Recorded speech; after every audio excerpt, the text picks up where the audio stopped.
Brought to you by V-Guard, co-powered by Sensodyne. काय अपेक्षा आहे? नाही, आम्ही गेले 2-3 महिने लोकसभेच्या निमित्ताने प्रचार करत होतो की तिसऱ्यांदा प्रधानमंत्री म्हणून नरेंद्र मोदींना पुन्हा करण्यासाठी आपण सर्वांनी मतदान करावं आणि गेल्या 10 वर्षाच्या कार्यकाळात त्यांनी जी विकासाची कामं असतील, गोरगरीब आणि सामान्य माणसाच्या घटकाला न्याय देण्याचं काम असेल किंवा देश एक जागतिक स्तरावर नेण्याचं काम असेल, जे अतिशय चांगल्या पद्धतीने केलेलं आहे, त्यासाठी पुन्हा एकदा देशाची प्रतिमा जगामध्ये उंचावण्यासाठी त्याला संधी द्यावी अशी विनंती केली होती. ठीक आहे, काही जागा आम्हाला कमी पडल्या, परंतु NDAच्या सरकारची शपथविधी उद्या प्रधानमंत्री नरेंद्र मोदीजी घेत आहेत, त्यांना आमच्या मनपूर्वक शुभेच्छा. देखिए, उनका काम है अफवाह से गर्मी बढ़ाना और हमारा काम है माहौल को ठंडा रखना. हमारा नेता कैसा हो जो माहौल को रखे ठंडा वैसा हो. अब की बार वी गॉट एयर कूलर का चमत्कार. राज्यामध्ये अजित पवार गटाला अपेक्षित यश मिळालेले आहे, त्यामुळं पुन्हा एकदा काही आमदार शरद पवार गटाकडे जातील अशा चर्चा होत्या. त्यात आता रोहित पवारांनी देखील अल्टिमेटम दिला आहे, यायचं असेल तर 15 दिवसात या. 15 दिवसाचा अल्टिमेटम काठावरच्यांनी लवकर निर्णय घ्या. नाही, आम्ही परवाच आमच्या 43 आमदारांची बैठक घेतली. त्यातले 4-5 आमदार आपल्या व्यक्तिगत कामामुळे येऊ शकलेले नाही. त्या सगळ्या आमदारांनी तिथं शपथ घेतली आणि त्यांनी सांगितलं, विधानसभेच्या निवडणुकीत आमचा पराभव जरी झाला तर चालेल, परंतु अजित पवारांचं आम्ही जे नेतृत्व स्वीकारलेलं आहे ते आम्ही कदापि सोडणार नाही. अशा ज्या अफवा पसरवल्या जातात त्या चुकीच्या आहेत, थोतांड आहेत. त्यामुळं राष्ट्रवादी काँग्रेस पक्षाचे नवीन मालक रोहित पवारांनी जे निमंत्रण दिलेलं आहे त्याला कोणी प्रतिसाद देणार नाहीत.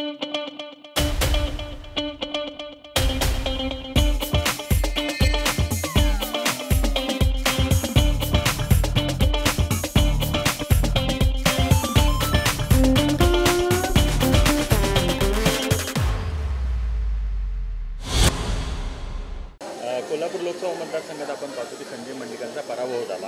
या पराभवावरून कार्यकर्त्यांमध्ये एकमेकाला आरोप केले जात आहेत. या निमित्तानं घाडगे आणि मुश्रीफ गट नाही, कसलेही आरोप आणि प्रत्यारोप करण्याची आवश्यकता नाही. संजय मंडलिकांचा जो या कागल तालुक्यामध्ये मतदारसंघामध्ये गट आहे त्या गटाला माहिती आहे कुणी प्रामाणिकपणानं प्रचार केलेला आहे, कोण अप्रामाणिक आहे, त्यावर मला चर्चा करण्याची आवश्यकता नाही.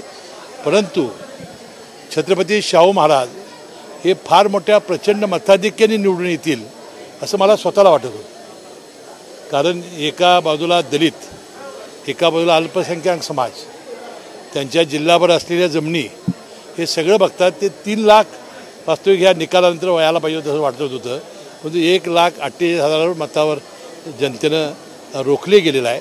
त्यामुळं महायुतीच्या सगळ्याच कार्यकर्त्यांनी काम केलेलं आहे.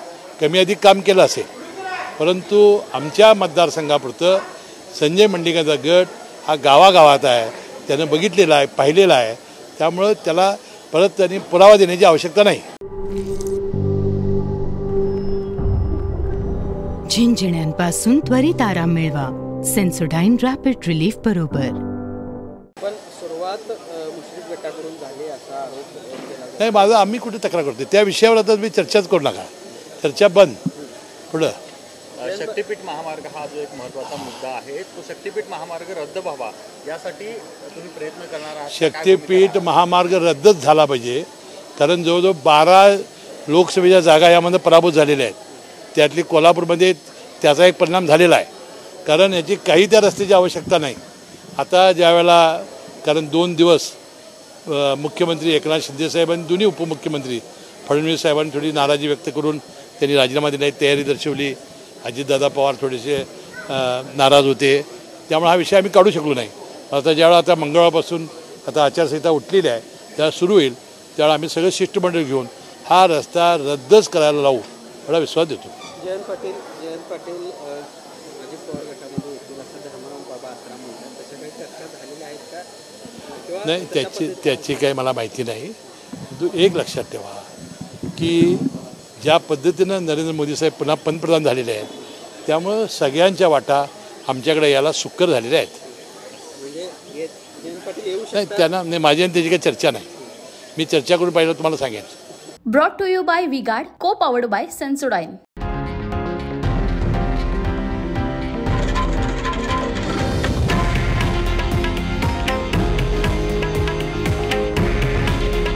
हे आहे देशातील नंबर 1 न्यूज नेटवर्क आणि आपण पाहत आहात TV9 मराठी.